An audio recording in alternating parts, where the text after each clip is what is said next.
O Poder Judiciário, em especial o STF, sua Corte Suprema, pode se sobrepor aos demais poderes, executivo e legislativo? Meu nome é Amanda, sou advogada e fica comigo que é sobre isso que nós vamos conversar hoje.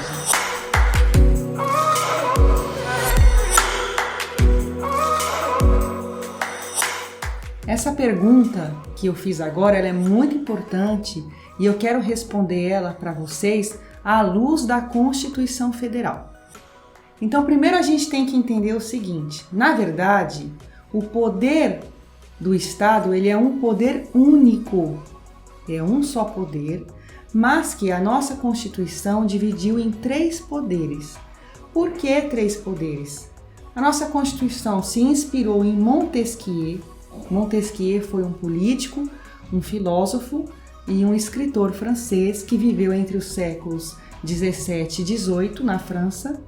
Ele que criou esse modelo da tripartição de poderes, ou seja, separação de poderes, o executivo, o legislativo e o judiciário.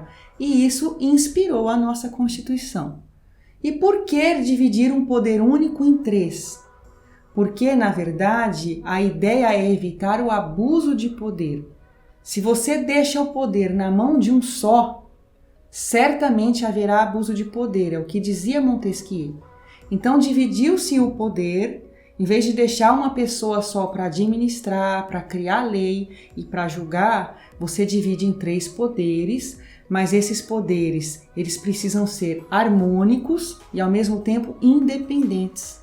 Isso é o que diz o artigo 2º da nossa Constituição. E continuando essa ideia de evitar o abuso de poder, esses poderes, executivo, legislativo e judiciário, eles ao mesmo tempo que são independentes, eles também exercem um determinado controle entre eles, tudo isso para que seja feito, que o poder seja exercido de forma harmônica, sempre visando o bem da sociedade.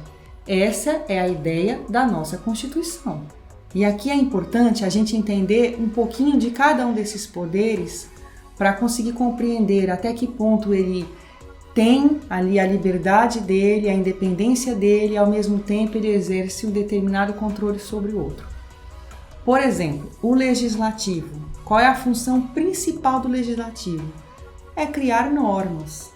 O legislativo no âmbito federal, ele é constituído pelo Congresso Nacional, que tem 2 casas, a Câmara dos Deputados e o Senado.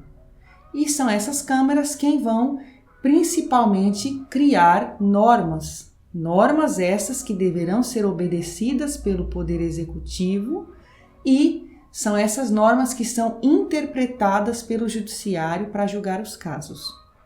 Mas o Legislativo, embora ele tenha a função principal de criar normas, ele também exerce um poder, vamos dizer assim, sobre o Executivo. Por exemplo, é o Legislativo quem, no âmbito federal, aprova as contas anuais do governo.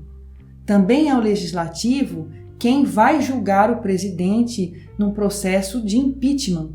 Então veja que existe aí uma ligação e um determinado controle. Mas esse controle tem que ser harmônico. E esse controle é sempre visando o quê? Visando a honestidade, visando o abuso de poder, visando o bem da sociedade. Por exemplo, o legislativo também é quem vai aprovar, a indicação do ministro do Supremo. O executivo, o presidente da República, ele indica um nome para ministro do Supremo Tribunal Federal, mas esse nome precisa ser aprovado pelo Legislativo.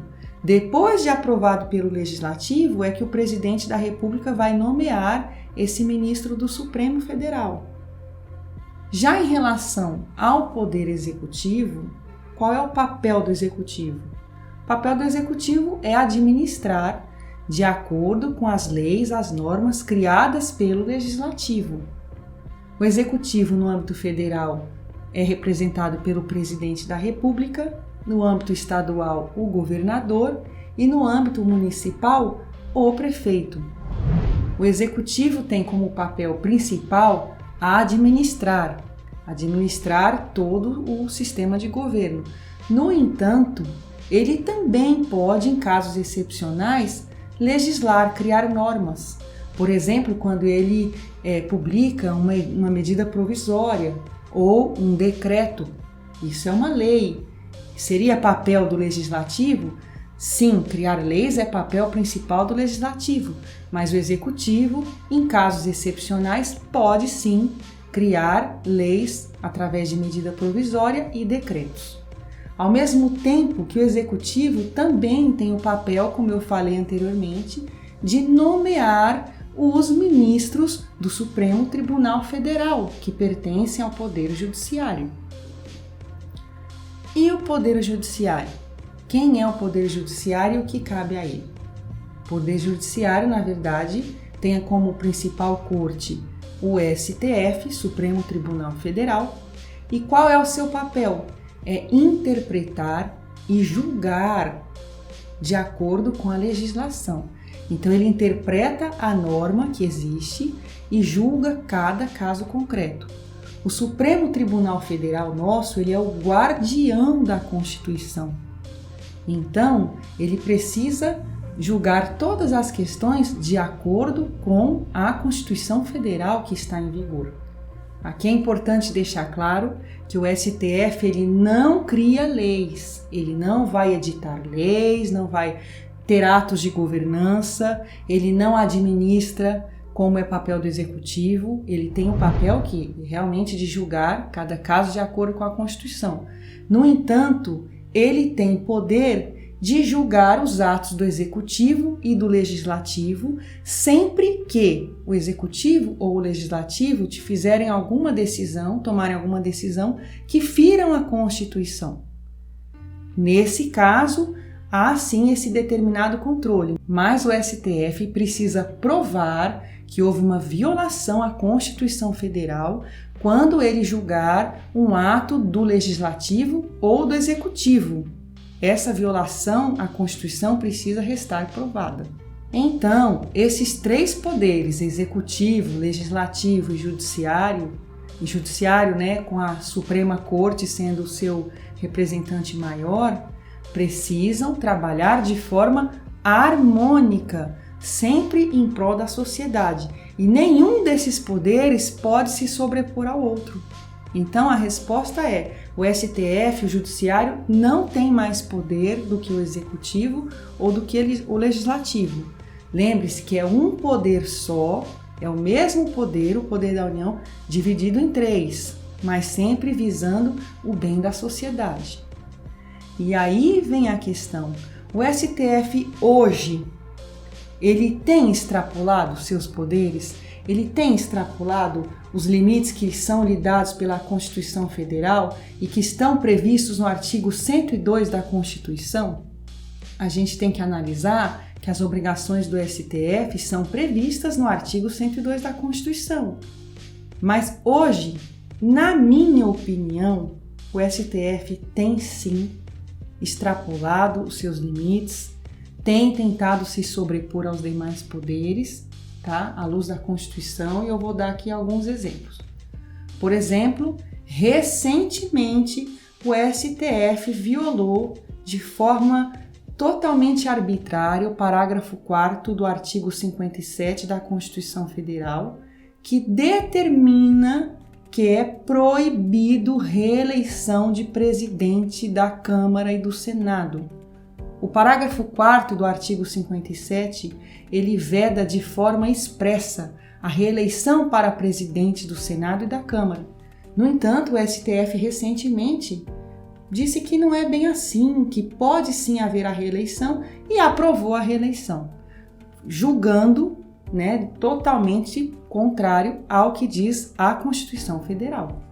Outra questão que, ao meu ver, extrapola os limites do STF é que ele retirou do chefe do Executivo Federal, presidente da República, a condução do combate à pandemia e ele passou para os governadores e para os prefeitos. No entanto, o STF determinou uma CPI, uma investigação somente em relação ao Executivo Federal, mas ele tirou das mãos do federal o combate à pandemia e jogou para os governadores e para os prefeitos, para os municípios. Ou seja, ele não quer avaliar quem são os reais responsáveis por fraudes que certamente ocorreram, já que governadores e prefeitos receberam bilhões de repasses do governo federal.